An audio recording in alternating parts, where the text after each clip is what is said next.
everybody, welcome back to my channel. It's been about 2 weeks now, but I am back with another video. Today I'm going to be talking about God is going to make it happen and do not throw in the towel. So I'm going to start off with a little background story, then we're going to get into some scripture, and then we're going to get straight into the video. So yesterday I was talking to my Nana and I was just asking her, what's the answer? What do I tell people who are non-believers or even us as Christians who ask the question, why God? Why are you doing this to us? Why are you allowing these things to happen? Why, if we believe in God, why is the world going on how it's going on? Why is all this hatred in the world? And she had brought up the book of Job. And I'm about to read the book of Job. I'm going to read chapters 1, verses 7 through 22. And it says, the Lord said to Satan, where have you come from? Satan answered the Lord, from the roaming through the earth and going back and forth in it. Then the Lord said to Satan, have you considered my servant Job? There is no one on this earth like him. He is blameless and upright, a man who fears God and shuns evil. My fault. Does Job fear God for nothing? Satan replied. Have you not put a hedge around him and his household and everything he has? You have blessed the work of his hands so that his flocks and herds are spread throughout the land. But now stretch out your hand and strike everything he has, and he will surely curse you to your face. The Lord said to Satan, very well, then everything he has is in your power, but on the man himself, do not lay a finger. Then Satan went out from the presence of the Lord. One day when Job's sons and daughters were feasting and drinking wine at the oldest brother's house, a messenger came to Job and said, the oxen were plowing and the donkeys were grazing nearby, and the Sabines attacked and made with them. They put their servants to the sword, and I'm the only one who escaped to tell you. While he was speaking, another messenger came and said, the fire of God fell from the sky and burned up the sheep and the servants, and I'm the only one who escaped to tell you. While he was still speaking, another messenger came and said, the Shadines formed 3 ranging parties and swept down on the camels and made off with them. They put their servant to the sword, and I'm the only one who escaped to tell you. While he was speaking, yet another messenger came and said, your sons and daughters were feasting and drinking wine at the oldest brother's house, when suddenly a mighty wind swept in from the desert and struck the 4 corners of the house. It collapsed on them, and they are dead, and I'm the only one who escaped to tell you. At this, Job got up and tore off his robe and shaved his head. Then he fell to the ground in worship and said, naked I came from my mother's womb, and naked I will depart. The Lord gave, and the Lord has taken away. May the name of the Lord be praised. In all this, Job did not sin by charging God with the wrongdoing. That is the reading of this word. So let's get straight into breaking this scripture down. Now, I know if it was me at the time going through what Job went through, with everything striking him down, in the midst of it all, I would have been like, why God? Like, why? What's next? What's going to happen? Like, are you serious? I would have straight went into asking God questions and then realizing that God let it happen. Instead, Job went straight to his knees and praised God and understood that everything that he had was because of God. And that brought so much clarity to me to understand that God actually allows stuff to happen, and it's just our trials and tribulations, and it's our test to see if we're going to turn away from him. And that's the devil's main goal, is to get us to turn away from God. So yes, we're going to face a lot of things in life, but are we going to turn away from God because of the things that we're getting tested with, you know? And the Bible that I have, it kind of gives up a summary on summary of this passage. It says, why did God let Satan do all the stuff when Job was such a good guy? Satan dared God to take away Job's perfect life. Satan was sure Job would then curse God. God knew Satan was going to lose that bet because he knew Job. Warning Satan not to kill Job, God let him mess up Job's life, but God won the bet. Job showed Satan up and showed us that we can still love God even when life gets ugly and everyone tells us we must have done something wrong to deserve it. So, also speaking with my Nana yesterday, I remember something from my childhood where I was frightened to death and I completely ran away from it. So it was when I was in church as a little girl. My bishop at the time, he was rebuking demons and he was laying his hands on people. And as a little girl, you don't understand what's going on, right? So I'm watching this go down. I'm watching him rebuke these spirits. And he said out his mouth, the spirit or the demon is roaming around in the church. That's all I had to hear. I was gone. I ran upstairs, tears flowing down my eyes when my auntie came and followed me. It was other children as well, but I wasn't hearing it. They was like, just pray it away. You're going to be okay. That's not what he meant. They're not looking for you, this and that. So as a kid, I'm ready to go. I'm ready to get up out of there. I'm running from this. Like, you know, now though, I understand it more so with being, I just rebuke it. You're not coming to me. You understand? But at the time I was so frightened. Like I didn't understand what was going on, and I wasn't hearing it. I wasn't having it. I didn't want nothing to do with it, but I understood. And this is like a parable, I would guess to say, or a metaphor on when we're going through something hard or the unknown or something scary, we tend to run. But when we have God on our side, that we need to stay in it and we need to face what's going on head on.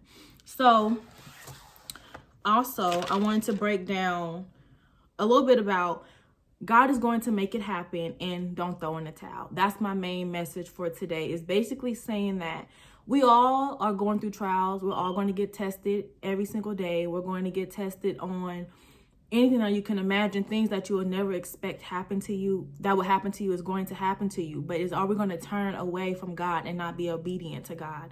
And we have to understand, by being obedient to God and understanding that God is allowing these things to happen to our life so he can show his glory and his mercy on us, that he can get all the praise, that's when we unlock a new level of the blessings that we have. When God sees that we're not going to turn away from him or blame him for these things, that we understand that if God gave it to us, he can most definitely take it away. You know how our parents used to say, I brought you in this world, I could take you out. Basically, that's what God is doing, where I gave you this stuff, I have the rights to take it out, but you still need to praise me and bless me and understand that I am in control over your life and you're going to make it through it.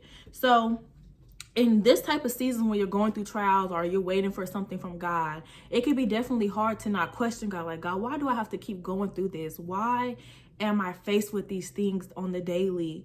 And it's so hard. And I've had that in my own personal life, also with my situation right now, where I am waiting for confirmation from God for something. And I'm waiting for him to let me know what to do, right? And I realized that he hasn't been answering me, and I'm just like, okay, God, so do you want me just to stay here? Do you want me to be, what do you want me to do? Where do you want me to move? What do you, like, you know, how do you want me to go about this things that you have shown me?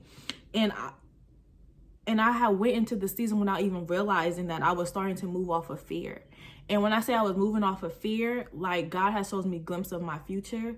And then, so I'm so scared to miss the mark, and I'm so scared to make the wrong mistake. I started not making any decisions at all. I started just comfortably waiting on God fully. Like, oh, I'm not going to do it unless God tells me to do it. But I had to understand the way me and God's relationship works is he trusts me, and he wants me to make some decisions as well, so he can show his glory and his mercy into my life. And so I can understand that I have to still go out in the world and still be, you know? So I had to realize, like, I had to take a step back and realize, like, was I being too dependent on God? It's not wrong being codependent on God, but are you too dependent on God that you became scared to make a decision and not realize that God can still bless you even if you make a decision? You know, like, we were taught, I know I was taught growing up to not go ahead of God, and I never want to go ahead of God. But you have a stable relationship with God and found a strong foundation in God,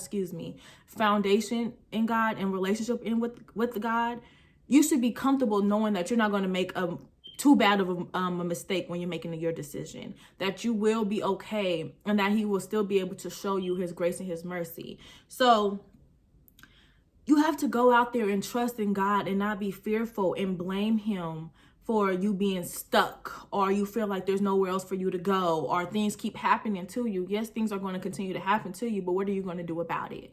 Are you going to complain and sit there? Are you just going to weep and soap? Are you going to find the joy in the situation that you're going through at this time? And I had to learn that, because it's very hard to find the joy when things keep happening to you back to back to back. But look at Job. He lost everything in an instance of one day, and he still got on his knees and praised God.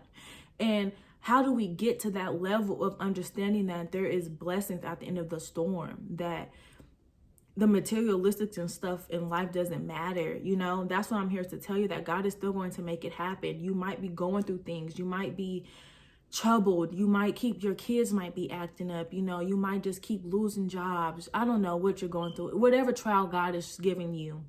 You're uncomfortable in your situation, your living situation, anything that you're faced with. How are you going to show God that you trust him? How are you going to find the joy in the situation when all you can think about is looking at your circumstances, you know?